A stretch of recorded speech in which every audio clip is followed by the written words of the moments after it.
questions about connection charts. And this is something that we use especially in human design, where we can take two body graphs and put them on top of each other, and then we see all the activations from person one and person two, and how they play together, how they connect into electromagnetic channels, compromised channels, dominance channels, and where there are like friendship gates, where you can see that you have the same activations. And this tells us a lot about the compatibility between two people. It tells us where there are challenges. It tells us, you know, where there is synergy. It also tells us about the aura types, of course, like how is the energy in the aura, how does it feel to be interacting, and more than anything, you know, when it comes to human design, it tells us, you know, how to live our design, how to live correctly with our design. When we do this in the gene keys, there's not any software out there that can show us what it looks to put one hologenetic profile on another. But if we put them, if we put them next to each other, we can really see in each sphere what each person have, and see how that, you know, how that connects and interplays. So for example, if one person has the 61 in the SQ and the other person has the 24, we know that basically that those are harmonic gates. So in the body graph, those form a channel.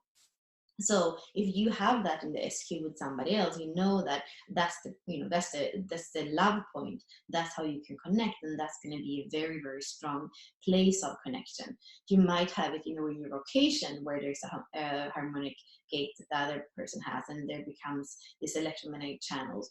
They could also be the programming partners that you would have in the same sphere, for example.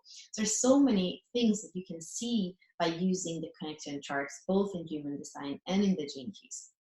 And I would really recommend anybody that is in your life, you know, that you speak to on a daily basis, you really want to see the connection chart with them, because this can really help you to be yourself and live out your truth in alignment, and also understand the other and allow them to be them, and also become fascinated about maybe how different you are, and see those connections where there is synergy, and concentrate on them more than anything else, I would say.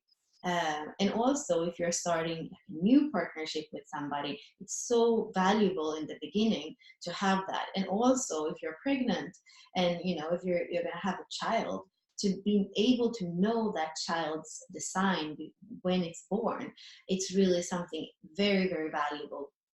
And especially, you know, parents that have children with a very unique design, like a reflector or certain kinds of projectors, and you know, all the profiles are unique. So if you can allow your child and actually support your child to be him or herself from the beginning, isn't that beautiful? Also, if you have a loved one that is struggling, to see their design and to be able to, if it's a sacral being, for example, ask them the right questions. Or if you see that there is somebody in the gene keys profile that has, for example, the 33 and the 52 in prominent positions, well, then you know that mindfulness and stillness are a key to feel better. Or if it's somebody with integration channels, they're going to be a completely different way for them to feel better and feel empowered.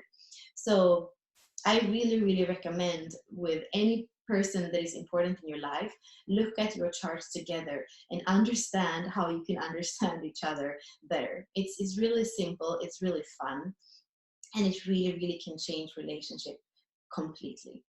Thank you.